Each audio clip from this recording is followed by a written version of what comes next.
दिल्ली के दिल में कौन है, इस सवाल का जवाब मिल गया। 5 फरवरी को चुनाव हुए, 8 तारीख को आज नतीजे आए। बीजेपी 48 सीटों के साथ सरकार बनाती हुई दिख रही है। प्रधानमंत्री मोदी ने भी अपने कार्यकर्ताओं को, दिल्ली की जनता को बधाई दी। अरविंद केजरीवाल ने भी दिल्ली की जनता ने जो मैंडेट दिया है उसे स्वीकार किया है और आशा की है कि बीजेपी आने वाले 5 सालों में बेहतर तरीके से सरकार चलाए। लेकिन आज हम इन रिजल्ट्स का विश्लेषण तो करेंगे ही, साथ ही आज बात करेंगे कि बीजेपी की जीत के वो 5 बड़े कारण कौन से हैं जिसने इतना बड़ा मैंडेट 27 साल का सूखा बीजेपी का खत्म किया है। लेकिन उससे पहले कुमार विश्वास ने क्या कुछ कहा, सुनिए एक बार।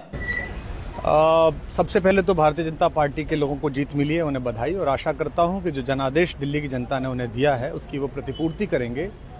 और वे सब आम आदमी पार्टी के लाखों करोड़ों कार्यकर्ता जो अन्ना आंदोलन से आए, जिनके बहुत ही निश्चल, निष्पाप और बड़े भारत की राजनीति को बदलने के सपने की हत्या एक निर्लज्ज, नीच, मित्रहंता, आत्ममुग्ध और चरित्रहीन व्यक्ति ने की, उसके प्रति तो क्या संवेदना। दिल्ली को उससे मुक्ति मिली। और मैं ये जानता हूं कि अब जो आम आदमी पार्टी में लोग बच गए थे सत्ता के लोभ में, लालच में, पदों के लिए, उस पैसे के चक्कर में, वे सब भी अब वापस जाएंगे, लौटेंगे, कुछ अपने व्यवसायों में लौटेंगे, कुछ पार्टियों में चले जाएंगे।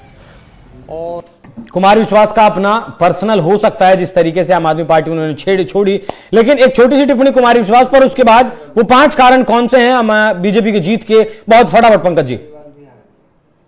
देखिए, कुमार विश्वास ही नहीं, कुमार विश्वास है, उसमें प्रशांत भूषण हैं, उनके पिताजी शांति भूषण थे, किरण बेदी थी, जो तमाम लोग जो अन्ना हजारे के मंच पे दिखा करते थे, आज उनमें से एक संजय सिंह और मनीष सिसोदिया को छोड़कर कोई भी आम आदमी पार्टी यानी केजरीवाल के साथ नहीं।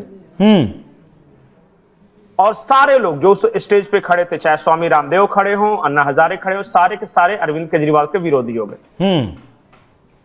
तो अलग अलग कारण हर कोई बताता है, लेकिन उनमें से एक जो कॉमन कारण है वो बताते हैं कि अरविंद केजरीवाल हद दर्जे के स्वार्थी और इतने महत्वाकांक्षी है कि अपने अलावा और किसी के बारे में सोच नहीं पाते। ये लगभग लोगों ने कहा है।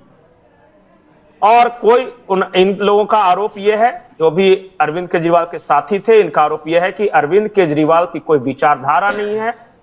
किसी तरह जीतना, सत्ता में आने के बाद फिर पैसे कमाना, पैसे कमा के पार्टी विस्तार करना, यही उनकी विचारधारा। वो कभी हिंदूवादी हो जाते हैं, कभी मुस्लिम परस्त हो जाते हैं, कभी पता चला वामपंथी की तरफ व्यवहार करते हैं, कभी बिल्कुल दक्षिणपंथी हो जाते हैं, कभी कांग्रेस के साथ आ जाते हैं, कभी कांग्रेस के खिलाफ हो जाते हैं, कभी ममता बनर्जी से हाथ मिला लेते हैं, तो कभी सीपीआईएम से करते हैं। तो ये उन लोगों का जो आरोप है। तो और फिर व्यक्तिगत कारण भी है कि मैं दोस्त था, साथ में आंदोलन किया था, उसके बराबर का नेता था, वो आगे बढ़ गया, मुझे दरकिनार कर दिया, मुझे पीछे छोड़ दिया। ये सब कई कारण थे। तो ये थोड़ा व्यक्तिगत है और कुछ सच्चाई भी है। और रही बात बीजेपी की जीत के 5 बड़े कारण, तो बहुत स्पष्ट है। पहला नेतृत्व। बीजेपी के पास अरविंद केजरीवाल अकेले थे, लेकिन भारतीय जनता पार्टी के पास नरेंद्र मोदी से लेकर अमित शाह के बाद योगी आदित्यनाथ के बाद सारे मुख्यमंत्री के बाद इतने सारे संगठन मंत्री, शिवराज सिंह चौहान जैसा नेता, मतलब कि बुके ऑफ लीडर्स थे। और हर धर्म, हर जात, हर क्षेत्र का एक नेता बड़ा मौजूद था भारतीय जनता पार्टी के पास। अरविंद केजरीवाल पूरे चुनाव को सिर्फ और सिर्फ अरविंद केजरीवाल के कंधे पर लेकर घूम रहे थे। इसके बाद मोदी ने भी तो मोदी सेंट्रिक ही किया है चुनाव आकर लास्ट में, मोदी की गारंटी। नहीं, ये चुनाव मोदी सेंट्रिक नहीं था। करने की कोशिश तो की गई ना पंकज जी बाद में। नहीं, ये चुनाव दिल्ली के मुद्दे पर भारतीय जनता पार्टी ने लड़ी है और संगठन इसमें सर्वोपरि था। कभी नहीं ये मोदी बनाम केजरीवाल बनने ही नहीं दिया। ये पूरा चुनाव सीवर साफ नहीं है, रोड की हालत खराब है, यमुना साफ कब होगी, आदि इन सब मुद्दों पर लड़ा गया। उसके बाद आपने देखा है कि जैसे हरियाणा के यमुना के बारे में बात चली तो अरविंद केजरीवाल ने कह दिया कि हरियाणा वालों ने जहर मिला दिया। हरियाणा वाले भड़क गए, क्योंकि अच्छी खासी संख्या है दिल्ली में, उनकी पड़ोसी राज्य है। उसके बाद जिस तरह पंजाब को बदनाम किया, तो मैं तो देख रहा हूं कि भारतीय जनता पार्टी के टिकट पर जितने सिख लड़े हैं उनमें से लगभग सबकी जीत हुई है। अरविंदर सिंह लवली, मारवा साहब, सब नहीं। देखिए, एक तो केजरीवाल पर भ्रष्टाचार के आरोप लगाए बीजेपी ने, उसे समझाने में जनता को कामयाब रही, एक कारण तो वो हुआ। नहीं, नेतृत्व बीजेपी के पास बहुत सारे नेता थे, और इंक्लूडिंग मोदी, और अरविंद केजरीवाल अकेले थे। अरविंद केजरीवाल ठीक है, पहला कारण। दूसरा भ्रष्टाचार। आप कुछ भी कहते रहो, हाँ, दिल्ली के हर आदमी को पता था ना कि एक बोतल शराब के साथ दूसरी बोतल फ्री मिल रही है, इसको आप कैसे झुठला दोगे? ठीक है। तीसरा बड़ा कारण, एक के साथ दूसरा फ्री पाए। तीसरा बड़ा कारण जो बीजेपी की जीत का था, वो संगठन। जिस तरह से पूरा संगठन लगा, और राष्ट्रीय स्वयंसेवक संघ लगा, और जिस तरह से उन्होंने छोटी छोटी बातों पर ध्यान दिया, एक दूसरे के साथ कोऑर्डिनेट किया, वो। चौथा बड़ा कारण, बस्तियों में और झुग्गियों में मेहनत जो किया है। खास करके मैंने एक वीडियो में शायद आपके साथ ही बनाया था, जब कह रहा था कि 5 लोगों के 10 लोगों के मीटिंग्स को भी नेता एड्रेस कर रहे हैं, कोई इनकार नहीं कर रहा है। बड़े से बड़े नेता जैसे शिवराज सिंह चौहान जैसे नेता, केंद्रीय मंत्री, या गडकरी जैसे नेता, वो 50 आदमी को अगर एड्रेस कर सकते हैं, अगर वहां 50 आदमी है तो उसे भी एड्रेस कर रहे हैं। तो मैंने सुना कि लगभग छोटी बड़ी 11,000 मीटिंगें आरएसएस ने की है दिल्ली में। तो सोचिए, इसलिए मैंने कहा ना कि संख्या को छोड़ दीजिए, अगर 5 आदमी है तो 5 आदमी को ही एक कोई बड़ा नेता समझा रहा है। घर घर डोर टू डोर कैंपेन चल रहा था यहाँ, बिना शोर शराबे के। ठीक है। एक घर पे 2-2 बार 3-3 बार नेता पहुंच रहे थे।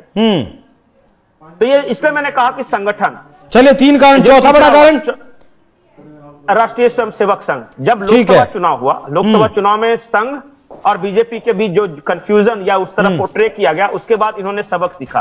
उसके बाद आप हरियाणा का विधानसभा चुनाव देखिए, महाराष्ट्र के विधानसभा चुनाव देखिए, उसके बाद दिल्ली के विधानसभा चुनाव देखिए। एक टीम के रूप में दोनों काम कर रही थी, और पैदल सिपाही जो है ना, फुट सोल्जर्स जिसे बोलते हैं, जो 24 घंटे 365 दिन काम करता रहता है उस विचारधारा के लिए, वो राष्ट्रीय स्वयंसेवक है। इस बार मेहनत से लगी। जी। पांचवा आखिरी कारण दलित वोटर्स शिफ्ट हुआ बीजेपी की तरफ। जाट, देखिए, किसान आंदोलन के बाद ये पोर्ट्रे करने की कोशिश की गई थी कि जाट जो है वो बीजेपी से दूर है। इस बार दिल्ली में जाट, मैं देख रहा था कि 12 सीटें हैं जहां जाट थोड़ा सा इफेक्ट डाल सकते हैं। 10 सीटें जीती है भारतीय जनता पार्टी ने। जाट और दलित एक इस तरह का पोर्ट्रे करने की कोशिश की गई थी कि कास्ट सर्वे करवा लेंगे, जातिगत जनगणना करवा लेंगे तो ये जो बीजेपी के वोटर है आपस में बढ़ जाएंगे। इस बार दलित हो, सवर्ण हो, जाट हो, गुर्जर हो, बनिया हो, सबने एक हिंदू के रूप में वोट किया। ये बहुत बड़ी बात है। ये हरियाणा में इस तरह की बात हमने देखी, महाराष्ट्र में देखा, एक रहेंगे तो नेक रहेंगे, और यहां भी हमने देखा कि हिंदू एक हिंदू बनकर वोट कर रहा है। ये बहुत बड़ी बात है, वो जाति में बंटकर वोट नहीं कर रहा। ठीक है, ये 5 बहुत बड़े रीजन। ठीक है, तो मतलब कुल मिलाकर जीत बीजेपी को मिल गई है। हालांकि अब तक आधिकारिक घोषणा इस बात की नहीं हुई, लेकिन खबर ऐसी भी है कि शाम को 5 बजे प्रधानमंत्री मोदी भी बीजेपी का जो केंद्रीय कार्यालय दिल्ली में है उससे दिल्ली की जनता को, देश को संबोधित करने वाले हैं। हालांकि खुशी की लहर बीजेपी में है, और बीजेपी के नेता इस चुनाव से पहले ही, नतीजों से पहले बहुत कॉन्फिडेंट दिखाई दे रहे थे कि वो इस बार जीत दर्ज कर लेंगे। हालांकि उनका आंकड़ा 55+ का था, लेकिन फिलहाल वहां तक तो नहीं पहुंच पाए। लेकिन बड़ी बात है कि 27 साल का वनवास बीजेपी ने दिल्ली में खत्म कर लिया। पंकज जी, बहुत बहुत शुक्रिया, बहुत बहुत धन्यवाद। दर्शकों, चर्चा कैसी लगी कमेंट कर जरूर बताइएगा। नमस्कार।